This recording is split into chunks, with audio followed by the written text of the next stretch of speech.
அத்வைத தர்மா. நம்ம டைரக்டா வீடியோக்குள்ள போயிடலாம். லாஸ்ட் வீடியோல 18 புராணங்களும் 24 உப புராணங்கள் பத்தியும் எக்ஸ்பிளைன் பண்ணியிருப்பேன். அதே வீடியோல மகாவிஷ்ணுவோட 10 அவதாரங்களை பத்தி நெக்ஸ்ட் வீடியோல சொல்றேன்னு சொல்லியிருந்தேன். இப்போ இந்த வீடியோல மகாவிஷ்ணுவோட 10 அவதாரங்களை பத்தி தான் பார்க்க போறோம். இப்போ கண்டிப்பா எல்லாருக்குமே தெரிஞ்சிருக்கும், மகாவிஷ்ணுக்கு மொத்தம் 10 அவதாரம் இருக்கு. அதுல 9 அவதாரம் அவர் எடுத்துட்டாரு, 10வது அவதாரம் கலியுகத்துல அவர் எடுப்பாருன்னு சொல்லிட்டு. அந்த 10 அவதாரமுமே நிறைய நம்ம ரிசர்ச் பண்ணி பார்த்த வரைக்கும் அது நிறைய லிஸ்ட்ல வருது. அதுல முக்கியமா பார்த்தா 2 லிஸ்டா கொடுத்துருக்காங்க. அந்த 2 லிஸ்ட்டுமே நான் உங்களுக்கு எக்ஸ்பிளைன் பண்றேன். இதை பத்தி நம்ம டீட்டெயிலா பார்ப்போம்.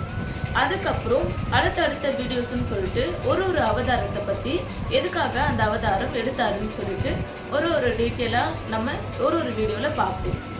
இப்போ இந்த வீடியோல 10 அவதாரத்தை பத்தி எக்ஸ்பிளைன் பண்றேன்.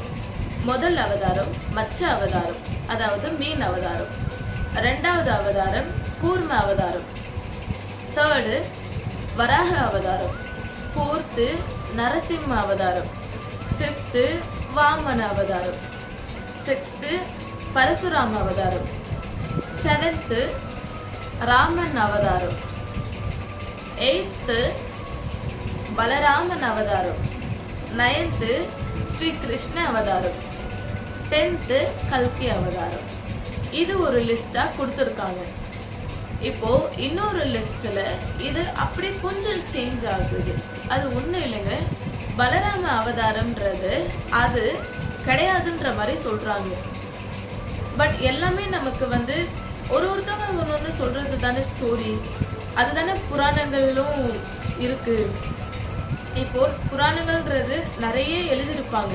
ஒருத்தவங்களுக்கு புரிஞ்ச மாதிரி ஒருத்தவங்களுக்கு தெரிஞ்ச மாதிரி நிறைய எழுதி நிறைய புக்ஸ் இப்போ வந்திருக்கு. சரி, எந்த ஆப்லயும் போய் ரிசர்ச் பண்ணி பார்த்தாலும் அவங்களுக்கு தெரிஞ்ச மாதிரி தான் அவங்கவுங்க எக்ஸ்பிளைன் பண்றாங்க.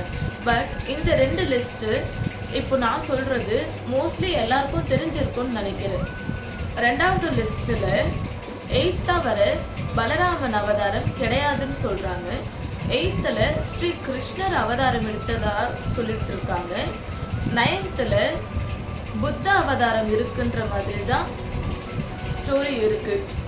ஸோ அது எந்த அளவுக்கு உண்மைன்னு சொல்லிட்டு எனக்கும் தெரியாது, மற்றவங்களுக்கும் தெரியாது, எல்லாருக்கும் தெரியாது.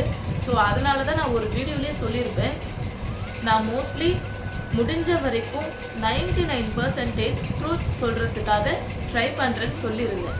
ஸோ அந்த 1% எங்கே போச்சுன்னா நமக்கு அந்த 100% உண்மை நமக்கு தெரியாது இல்லையா? ஸோ அதனால் 100% என்னால் கேரண்டி கொடுக்க முடியாது.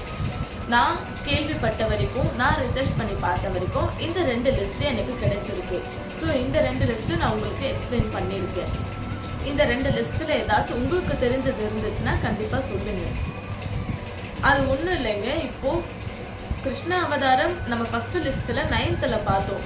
செகண்ட் லிஸ்ட்டில் ஸ்ரீ கிருஷ்ணர் அவதாரம் 8th வருது. பலராம அவதாரம் கிடையாதுன்ற மாதிரி தான் ஸ்டோரி இருக்கு. இன்னொரு லிஸ்ட்ல பலராமன்றது ஒரு அவதாரம்னு ஸ்டோரி இருக்கு. ஸோ இது ரெண்டுமே எந்த அளவுக்கு உண்மை எந்த அளவுக்கு இல்லைன்னு சொல்லிட்டு நமக்கு தெரியாது. எல்லாமே ஸ்டோரி தான். நெக்ஸ்ட் வீடியோல இந்த ஒரு அவதாரத்தை பத்தியும் நான் உங்களுக்கு டீட்டெயிலாவே சொல்றேன். அது மட்டும் இல்லாம நீங்க கேள்விப்பட்டதையும் கேள்விப்படாததையும் நான் உங்களுக்கு தெளிவா எடுத்து சொல்றேன். இதுல இருந்து உங்களுக்கு ஏதாச்சும் டவுட் இருக்கு, இல்லை எதனா கேள்வி இருக்குன்னா கண்டிப்பா கேளுங்க. நம்ம இதை பத்தி கண்டிப்பா பேசுவோம். நெக்ஸ்ட் வீடியோக்காக கண்டிப்பா வெயிட் பண்ணுங்க. நெக்ஸ்ட் வீடியோல பார்க்குறேன். அத்வைத தர்மா.